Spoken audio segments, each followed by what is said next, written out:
अस्सलाम वालेकुम स्टूडेंट्स। आज हमारा क्लास 10 चैप्टर 4 की प्रोग्रामिंग एक्सरसाइज नंबर 1 है। उसमें क्या use loops to print the following pattern on console. कि हम लोगों ने लूप का यूज़ करते हुए जो नीचे पैटर्न दिए गए हैं, दो पैटर्न, इनको हम लोगों ने प्रिंट करवाना है। सबसे पहले पैटर्न के अंदर तीन हमारे पास लाइंस आ रही हैं, जिसके अंदर 5 एस्टेरिक साइन आ रहे हैं। अब हम लोगों ने ये लूप के ज़रिए से शो करवाना है, सिंपल है लिखना। और दूसरे वाले में लिखा हुआ है पहली लाइन में ए, फिर बी सी, फिर डी ई एफ, फिर जी एच आई जे, फिर के एल एम एन। दूसरी लाइन में, दूसरे वाले में हमने ये प्रिंट करवाना है। तो पहला कोड देखते हैं कि हमारा किस तरह होगा। सबसे पहले हमारे पास आएगा hash tag include studio dot H. उसके बाद इंट मेन, ये हमारे पास मेन सेक्शन और हेडर सेक्शन होते हैं। और ये किसी भी प्रोग्राम के या किसी भी कोड के हमारे पास कंपल्सरी पार्ट होते हैं, इसके बगैर हमारे पास प्रोग्राम नहीं चलता। इसके बाद हमारे दो वेरिएबल ले लिए, इंट आई और जे। अब हम लोगों ने दो वेरिएबल क्यों लिए हैं उसकी मैं आपको वजह बता देता हूँ। एक हम लोगों ने लिया है कि हमारे पास तीन लाइंस हैं, तीनों लाइंस के लिए हम लोगों ने एक वेरिएबल ले लिया। उसके अलावा हर लाइन के अंदर 5 दफ़ा स्टैटिक साइन आ रहा है, इस वजह से 5 स्टैटिक साइन को प्रिंट करने के लिए हम लोगों ने दूसरा वेरिएबल ले लिया। अब दो वेरिएबल्स आ गया आई और जे। पहले हम लोगों ने लूप लगाई for i is equal to one, i lesser than equal to three और आई प्लस प्लस। मतलब ये हमारे कॉलम्स चलेंगे वो इस तरह चलेंगे कि पहले एक कॉलम चलेगा, उसके बाद दूसरा कॉलम चलेगा, फिर तीसरा कॉलम चलेगा। जब ऐसे ही आ जाएगा ना I lesser than equal to four, तो हमारे पास वो लूप टर्मिनेट हो जाएगी। सबसे पहले आई की पहली वैल्यू आएगी, उसके बाद लिखा I lesser than equal to three, यानी कि वन जो है वो लेसर दैन और इक्वल टू थ्री है। ये हमारे पास कंडीशन ट्रू है क्योंकि वन हमारे पास थ्री से छोटा होता है। उसके बाद लिखा हुआ आई प्लस प्लस, जब पहले लूप चल जाएगी उसके बाद आई प्लस प्लस हो जाएगा, आई के अंदर एक इंक्रीमेंट आ जाएगा। इसे कहते हैं इंक्रीमेंट ऑपरेटर। जब एक इंक्रीमेंट हुआ तो आई की वैल्यू वन से टू होगी, फिर आएगा two lesser than equal to three. ठीक है, तो टू हमारे पास थ्री से छोटा होता है, ये हमारे पास कंडीशन ट्रू है, तो फिर हमारे पास वो नीचे वाला जो पार्ट है वो चल पड़ेगा। उसके बाद फिर लिखा हुआ है आई प्लस प्लस। इसे नंबर पे जब हमारे पास फिर से इंक्रीमेंट होगा वो आएगा I is equal to three, I lesser than equal to three. ये हमारे पास कंडीशन ट्रू है, इसके अंदर हमारे पास लेसर दैन वाली कंडीशन नहीं आएगी, इक्वल टू वाली कंडीशन आएगी। I is equal to three, तो हमारे पास three is equal to three आ गया, तो हमारे पास फिर से एक दफ़ा चल पड़ेगी। उसके बाद इंक्रीमेंट होगा I is equal to four, four lesser than equal to three. ये हमारे पास कंडीशन ट्रू है, ना तो फोर थ्री से छोटा होता है और ना ही फोर थ्री के बराबर आ सकता है। इस वजह से हमारे पास वहाँ पे लूप टर्मिनेट हो जाएगा और तीन लाइन हमारे पास आ जाएंगी। उसके बाद हम लोगों ने लूप लगाई है for j is equal to one, j lesser than equal to five और जे प्लस प्लस। सबसे पहले जे हमारे पास, अब एक लाइन के अंदर 5 स्टैटिक साइन आए थे, इस वजह से हम लोगों ने जे की वैल्यू 5 तक मैक्सिमम रखी कि एक लाइन में 5 आने चाहिए। सबसे पहले पहला प्रिंट होगा, फिर दूसरा, फिर तीसरा, फिर चौथा, फिर पाँचवा। ये हर दफ़ा 3 दफ़ा होगा क्योंकि पर हम लोगों ने जो कंडीशन लगाई है I lesser than equal to three है, हर दफ़ा में ये 5 दफ़ा लूप चलेगी नीचे पर। अब हम लोग उसको लूप में प्रिंट क्या करवाएंगे, ये सिर्फ एक स्टैटिक साइन।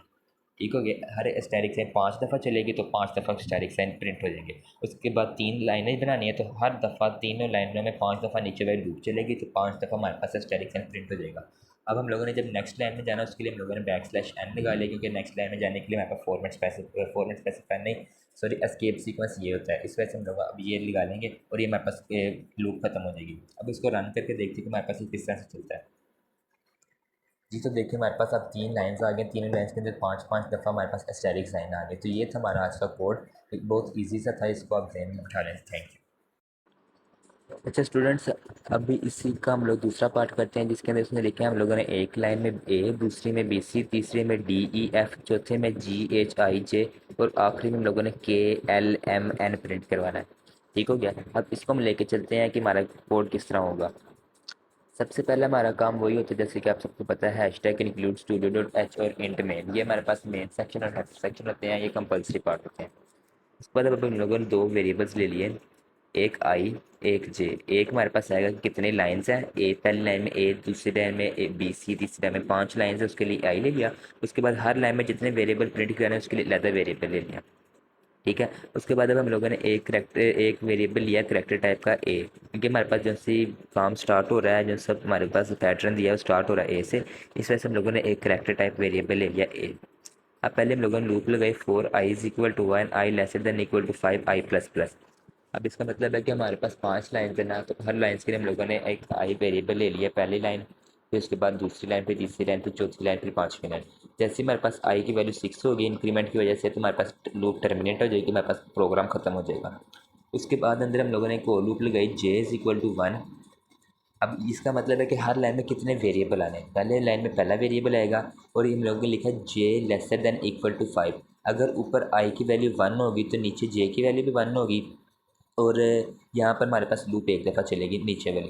ऊपर आई की वैल्यू 2 होगी, नीचे जे की वैल्यू पहले 1 आएगी, उसके बाद 2 होगी, तो हमारे पास दो वेरिएबल प्रिंट हो जाएंगे। ऊपर आई की वैल्यू 3 हुई, नीचे जे लेसर देन इक्वल टू 3 आया, पहले एक वेरिएबल आएगा, फिर दूसरा वेरिएबल आएगा, फिर तीसरा वेरिएबल आएगा। उसके बाद ऐसे ही इस तरह बढ़ते जाएंगे, यहाँ से आई की वैल्यू इंक्रीज़ होती जाएगी, यहाँ पर भी आई की वैल्यू इंक्रीज़ होती जाएगी। तो जितने वैल्यू इंक्रीज़ होगी उतने हमारे पास वेरिएबल्स आते जाएंगे।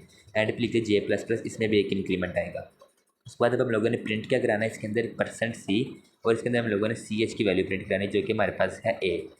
उसके बाद हम लोगों ने सी एच के आगे लिखा है प्लस प्लस, मतलब जब भी एक लूप चलेगी तो उसके बाद अगले वाले नंबर पे उसकी इंक्रीमेंट हो जाएगा, मतलब ए के बाद बी आ जाएगा, फिर सी आ जाएगा, फिर डी आ जाएगा, फिर ई आ जाएगा।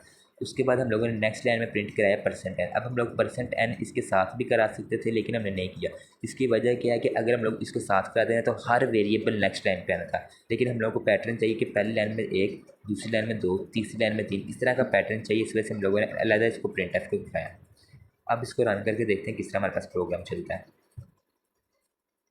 तो देख लीजिए हमारे पास प्रोग्राम का आउटपुट आ गई। पहली लाइन में ए आ गया, दूसरी में बी सी, तीसरी में डी ई एफ, चौथी में जी एच।